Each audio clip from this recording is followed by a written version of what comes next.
होरी का स्थितियों से समझौता। शोषण की इतनी भीषणता के बावजूद प्रेमचंद के किसान प्रायः विद्रोह नहीं करते। विशेष रूप से होरी के मन में कभी विरोध का स्वर नहीं उठता। वह तो मानता है कि किसान की कुशल दबे रहने में ही है। धनिया जरूर कभी कभी विद्रोही तेवर दिखाती है, लेकिन वह उसकी पीड़ा की कराह मात्र है।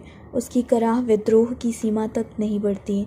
धनिया की तरह अन्य किसान भी आपसी बातचीत में, हंसी मजाक में, नकल प्रहसन में अपने भावों को प्रकट करते हैं, परंतु ये भाव संगठित रूप ग्रहण नहीं कर पाते। दरअसल किसान जमींदार और सरकार द्वारा किए जा रहे शोषण को अधिकांशतः समझते हैं, लेकिन शोषण के चंगुल से निकल नहीं पाते। उनका रोज़मर्रा का जीवन जमींदार को ज़मीन से जुड़े रोजगार व काश्तकारी से नियंत्रित है। रोजगार व मजदूरी के लिए ये पूर्णतः जमींदार पर निर्भर है। जमींदारों के खेतों को जोतना, सारा साल मेहनत मशक्क़त करने पर साल भर पूरा पड़े इतना भी अनाज किसान के पास नहीं बचता। लगान के रूप में आधा अनाज वापस करना पड़ता है और भूखों रहने की व्यवस्था को झेलना पड़ता है, लेकिन लगान देना तो किसान के लिए अनिवार्य है। किसान खुद भी इसे उचित मानते हैं, इसलिए वे कभी विद्रोह नहीं करते। किसान ने विद्रोह तब किया है जब शोषण की सीमा वैध एवं परंपरा अनुमोदित रूप से बहुत आगे बढ़ जाती है। लगान देना वह वैध मानता है।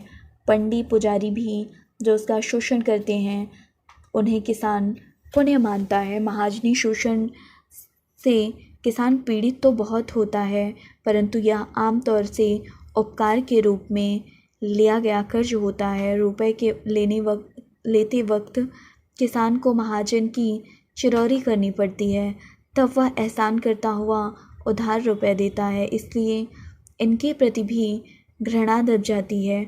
होरी तो आम भारतीय किसानों की तरह असमानता की परंपरा संस्कृति में विश्वास करता है, इसलिए अपने शोषकों को वह शोषकों के रूप में नहीं पहचानता, वरन उन्हें अपना हितैषी समझता है। इसलिए अपनी बदहाली के लिए अपने भाग्य व कर्मफल को दोष देकर संतुष्ट हो जाता है। प्रेमचंद के साहित्य की सबसे बड़ी विशेषता है कि इसमें उन्होंने किसानों के शोषकों की सुस्पष्ट तस्वीर पेश कर दी है। होरी की बदहाली के जिम्मेदार लोग पाठकों को स्पष्ट रूप में दिखाई देते हैं। गोदान भारतीय सीमांत किसान के जीवन संघर्ष का वास्तववादी उपन्यास है। होरी का शोषक शक्तियों द्वारा हो रहा शोषण और उसकी असहायता तथा व्यथा को हमारे सामने साकार करने वाले प्रेमचंद की यह रचना हिंदी उपन्यास साहित्य की सर्वोत्कृष्ट रचना मानी जाती है।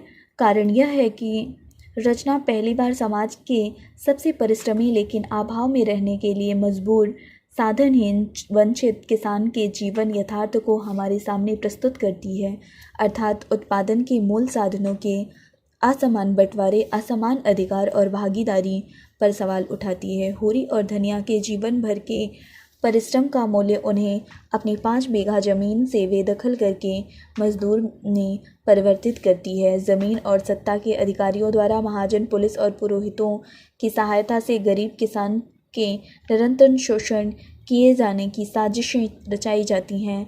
लगान, दंड व धर्म पुण्य के नाम पर शोषण की इस प्रक्रिया में अंततः किसान सब कुछ से हाथ धो बैठता है। शोषकों के षड्यंत्र और दबाव को वह महसूस तो करता है, लेकिन विरोध में शब्द भी नहीं कहता। परंपरागत मानसिकता और अंधविश्वासों से वह भी घिरा हुआ है। वह इसे अपनी नियति मानकर स्वीकारता चलता है। जब तक इस अंधकार से निकलने का रास्ता उसे नहीं मिलता, वह इसमें गहरे डूबता चला जाता है। इसका उसे एहसास भी होता है। होरी शोषण के इस षड्यंत्र में फंसता चला जाता है। प्रेमचंद ने होरी को केवल गरीब, निर्धन किसान के रूप में ही चित्रित नहीं किया, बल्कि अंधविश्वास, रूढ़िग्रस्त धर्मवीर और दिखावे की भावना वाले ग्रामीण किसान के रूप में भी चित्रित किया है। होरी पर अपढ़, गवार, अंधविश्वासी और धर्मवीर होना उस समाज की उपज है जिसे होरी जैसे किसानों को इसी दशा और मानसिक स्थिति में रखने से फ़ायदा है। एक निर्जीव साधन बनाकर रखने में जमींदार, साहूकार और पुरोहित का स्वार्थ ही स्वार्थ है। यह निर्जीव साधन इसे अपना प्रारब्ध मानकर बिना विरोध किए चुपचाप जिए चला जाता है। किसान का चौतरफा शोषण करने वाली शक्तियाँ अंग्रेज सरकार की शोषक नीतियों को ही अपनाती हैं।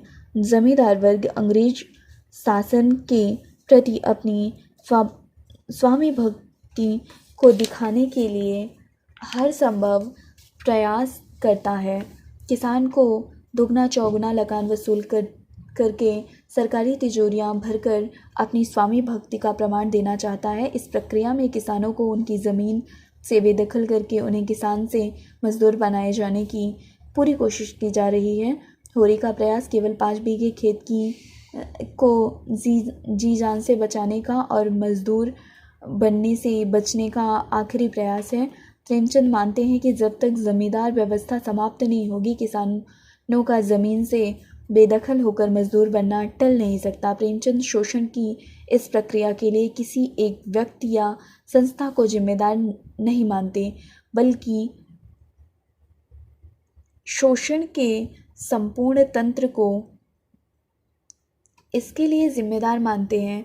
गोदान में होरी की बदहाली की कथा के द्वारा यह भी बताते हैं कि केवल ऊपरी सुधारों से किसानों का भला नहीं हो सकता। किसानों की भलाई के लिए इस तंत्र को, पूरी व्यवस्था को बदलना ज़रूरी होगा। जमींदार प्रथा को समाप्त किए जाने के लिए कानूनी प्रावधान भी सक्षम हो सकेंगे अथवा नहीं, इसके बारे में प्रेमचंद आशंकित हैं। सरकारी तंत्र से जुड़े सभी सरकारी अधिकारी और जमींदार से जुड़े कारिंदे, महाजन और पुरोहित तक किसी भी कानून को लागू ना होने देने की पूरी कोशिश करेंगे, क्योंकि इन सभी का स्वार्थ एक दूसरे से जुड़ा हुआ है। सत्ता और धन के जोर पर कानून को भी यही लोग खरीद लेंगे और कानून भी गरीब किसानों को सहायता नहीं कर पाएगा। न्याय मिलने की बात तो बहुत दूर रही। प्रेमचंद इस बात से पूरी तरह से सहमत थी कि जब तक रैयतवारी और स्तंभवारी जैसी शोषक प्रथाएं कायम रहेंगी, तब तक किसानों का आर्थिक सामाजिक शोषण खत्म नहीं होगा। देश के स्वतंत्र होने पर ही समानता पर आधारित शोषण विहीन समाज की स्थापना की प्रेमचंद कल्पना करते हैं। इस कल्पना को साकार होने का विश्वास उन्हें शहर में मजदूरी करके पेट पाल रहे गोबर के विचार चेतना में आए बदलाव के रूप में मिलता है। होरी की परंपरागत मान्यता और अंधविश्वास को दूर करने की गोबर कोशिश करता है। कर्म और जन्म सिद्धांत की झूठी गढ़ी गई कहानी पर विश्वास करके अमीर गरीब होने को भाग्य का लेखा मानकर चुपचाप शोषण को सहते जाना गोबर की चेतना को मान्य नहीं। समाज को कुछ ठेकेदार अपने स्वार्थ के लिए समय समय पर बहुजन समाज को धर्म के नाम पर लूटते जा रहे हैं। पाप पुण्य की कल्पना, धर्म के आतंक और अंधविश्वास से घिरे होरी को इस सब से बाहर निकालने का गोबर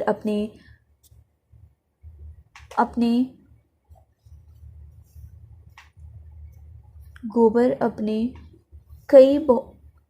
कई बहुत प्रयास करता है।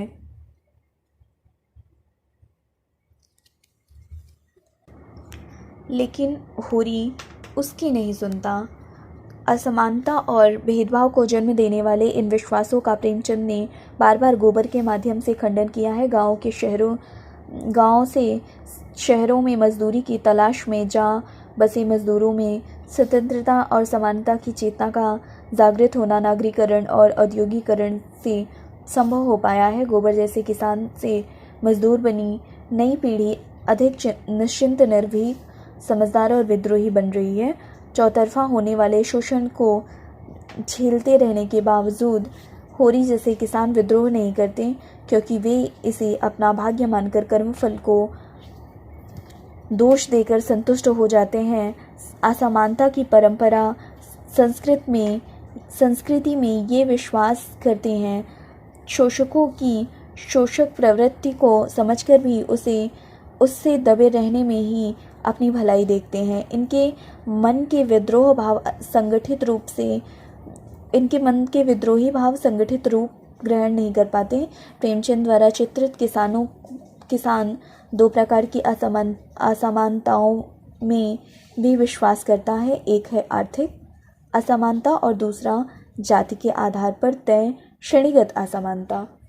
अतः दो प्रकार से विभाजित किसान शक्ति का एक साथ संगठित होकर आर्थिक और सामाजिक मोर्चों पर विद्रोह करना भारतीय समाज व्यवस्था में संभव ही नहीं लगता। जब तक कि सामाजिक समानता पर आधारित शोषण विहीन समाज व्यवस्था यहाँ पर स्थापित नहीं होती, आर्थिक समानता और न्याय की कल्पना महज एक कल्पना मात्र ही हो सकती है।